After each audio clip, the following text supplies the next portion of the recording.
Anne-Laure Ferriadon, bonsoir. Alors avec vous, nous allons rester dans l'eau puisque nous allons parler des salles de bain parce que la salle de bain, eh bien, elle a bien évolué ces dernières années. Oui, bonsoir Muriel. Elle est la pièce qui prend la plus d'importance dans nos maisons aujourd'hui. Sa superficie est passée de 4 à 12 mètres carrés en quelques années et on est de plus en plus dans un espace à vivre, dans un spa, un bien-être.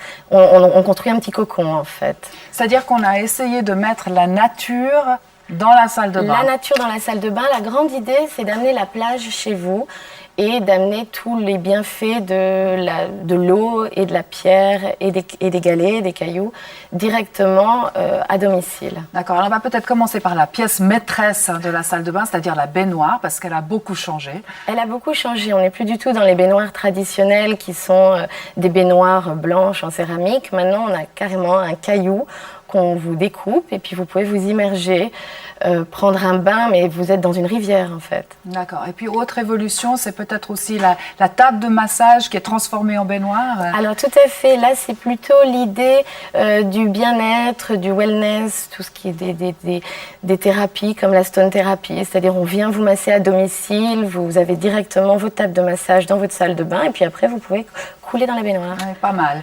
Et puis alors autre chose aussi, c'est la baignoire qui est posée carrément sur un lit de pierre. Sur un lit de pierre. Donc là, c'est vraiment le lit de la rivière.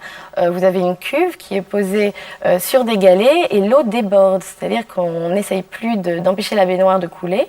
L'eau déborde le long des parois. C'est un système qui fait que l'eau est remontée ensuite.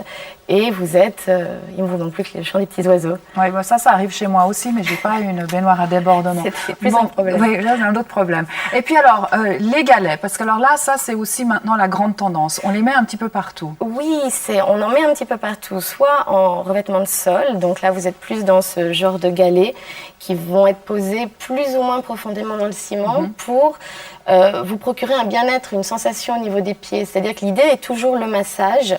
On le pose beaucoup en fond de douche, en fait. D'accord. Mais là, par exemple, moi, je trouve ça, c'est vraiment pas agréable sur les pieds, quelque chose comme ça. C'est plus une frise décorative. On crée des espaces, on longe les murs ou directement sur le mur, on peut faire des dessins.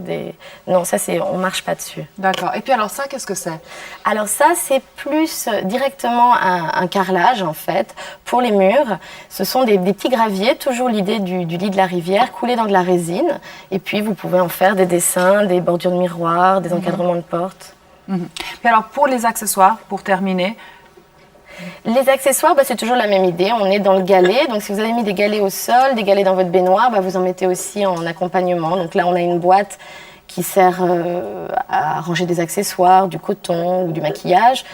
Ça, c'est plutôt un porte-savon. D'accord, très bientôt qu'on reste toujours dans la pierre. Toujours Merci dans la beaucoup, pierre. Anne-Laure.